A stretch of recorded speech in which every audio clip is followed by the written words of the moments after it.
Hello friend, આપણે આવી ગયા છે કામનાથ મહાદેવ મંદિરે અને અહીંયા છે ને હવન થાય, બરાબર છે. આ જે રસ્તાઓ છે તે આની પર ગરીબ માણસો બેસે, એને અનાજ આપવા માટે જે પબ્લિક આવે ને તે અહીંયા એને અનાજ આપે છે.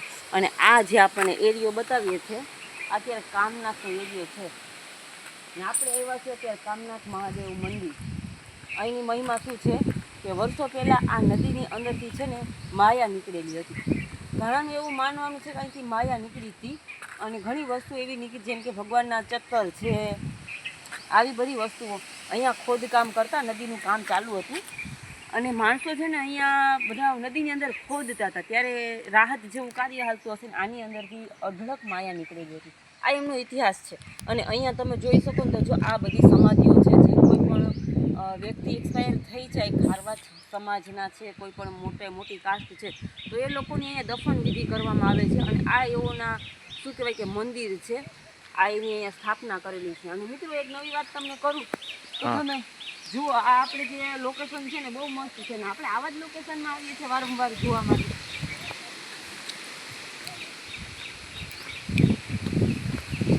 તમને મેં આ મંદિર વિશે વાત કરી હતી, ખબર છે તમને? મેં તમને શું કીધું, 10 વર્ષની હતી ત્યારે હું આમાં શું કરતી હતી? હા, બધું રખડવા ને બધું ભાટકવા આવતી હતી. હા, અહીંયા હું રખડતી હતી અને આમાંથી છે ને હું પૈસાની ચોરી કરતી હોય. નાના નાના મંદિરો હોય ને, એમાં રૂપિયો પડ્યો હોય ને, એ બધું હું લઈ જતી હતી. અને મારા દાદીને ખબર ન હોય, પછી ઘરે જાઉં ને પછી મારા દાદી મને ખીજાય કે એવું ના કરાય, ત્યાંથી ભૂત ચોટી જાય, પ્રેત ચોટી જાય, આમ થઈ જાય, તેમ થઈ જાય. આમાં કેટલા મંદિરો હતા આની અંદર, ને આ બધા મંદિરો જો તમને બતાવી દો. નીચે આવી જાય થોડા.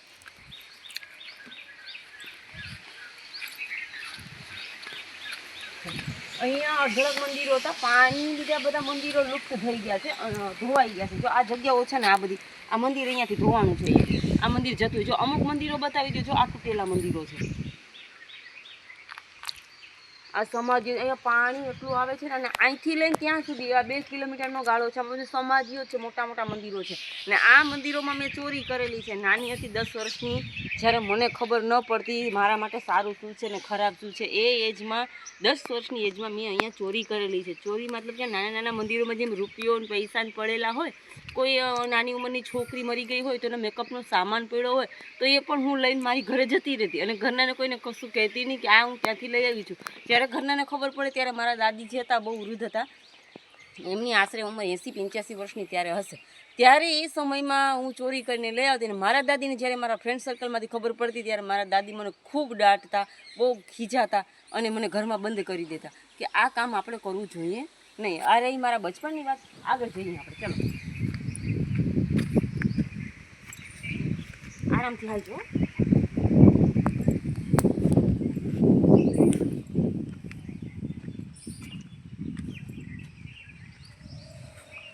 આ છે એ વટ વૃક્ષ જ્યાં બહેનો છે ને દોરા બાંધી અને પરિક્રમા કરે છે. અને પિતૃનું કાર્ય અહીંયા થાય છે, પિતૃને પાણી પીવડાવવાનું કાર્ય અહીંયા થાય છે. અને દીવા બાળવાનું કામ કરીએ ને તો અહીંયા દીવા બાળવાનું કાર્ય અહીંયા થાય છે.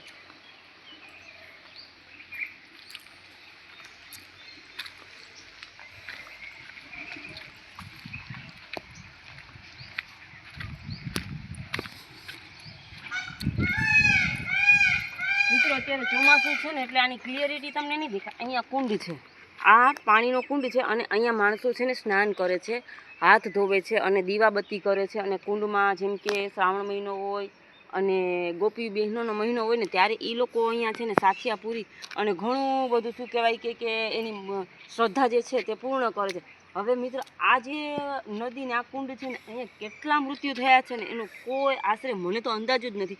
આ કુંડમાં નાના નાના છોકરાઓ, મોટી ઉંમરના અમુક જે છે એવા ઘટનાઓ બની જાય છે. આપણે એવું નથી કહેતા કે અહીંયા કોઈ ભૂત પ્રેત કે આત્મા છે, પણ મારા દાદી એવું કહેતા હતા કે આ જે કુંડ છે તેનું કનેક્શન સોમનાથ સુધી છે.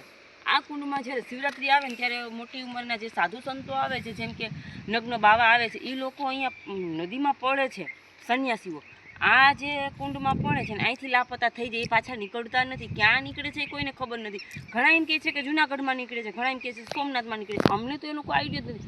અમે લોકો તો આ કુંડીનો તળિયા સુધી જોઈએ. હા, અમને તો એવું કશું દેખાણું જ નથી, કાંઈ છે જ નહીં, કોઈ વસ્તુ નહીં. તો એ લોકો લુપ્ત કેમ થઈ જાય છે? જ્યારે શિવરાત્રિ મહિનો, શ્રાવણ મહિનો આવે છે ત્યારે વારંવાર અમે લોકો જોવા માટે આવતા હતા. ત્યારે અત્યારે જો તમને કહું કે આ જે રસ્તો છે અને આ જે કુંડ છે. આ કુંડમાં અઢળક મૃત્યુ થઈ ગયેલા છે, જેમાં મોટી મોટી ઉંમરના છોકરાઓ, ઢેલાણા, માંગરોળ, કામનાથ, અધર સમાજના. હવે મિત્રો આ જે મૃત્યુ થયા છે એનું શું છે તો અમને પણ ખબર નથી. હું પણ બસ એટલું જ જાણું છું. અને આપણે જે વિડીયો છે હવે અહીંયા સમાપ્ત કરીએ છીએ. તો તમને બધાને જય ભીમ, જય હિન્દ, નમો બુદ્ધાય, બાય બાય, ટેક કેર.